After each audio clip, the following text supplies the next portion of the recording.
You guys are gonna love these no-bake protein cookies. They have dates, chia seeds, peanut butter, cocoa. Let's get into it. Okay, so first I'm gonna take 1 cup of pitted dates. Make sure they're pitted, guys.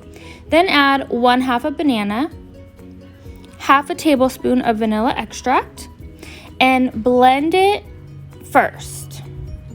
I prefer a food processor for things like dates because those suckers do not want to blend, but they will.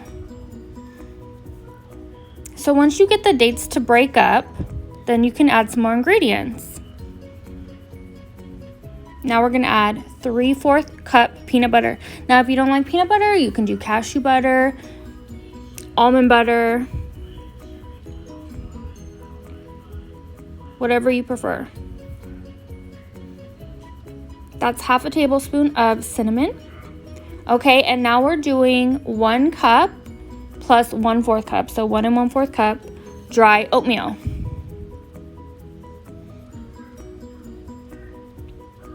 I did 1/3 cup chia seeds, but you could add more or less. They don't affect the texture too much.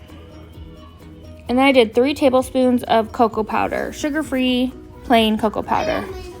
Harlow, shh.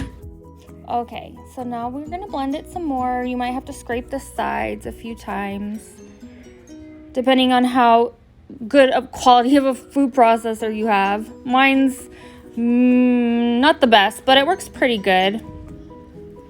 Okay, now it's all starting to form together.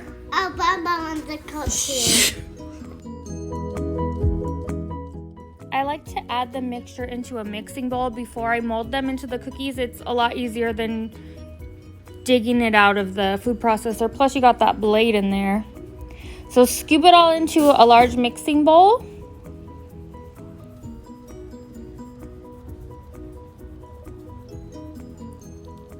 And your texture should be very thick, sticky. Now if it's too, wet, you could add a little bit more oats. If it's too dry, add a little bit more peanut butter or even a splash of almond milk. These are really versatile. There's no need for exact measurements. That's what's so great about them. And then I molded them into 8 portions. And that was the perfect size for me. I'm gonna have the full recipe with ingredients and directions in the description of this video and a link to my free plant-based recipe book, so don't forget to get that. Thanks for watching.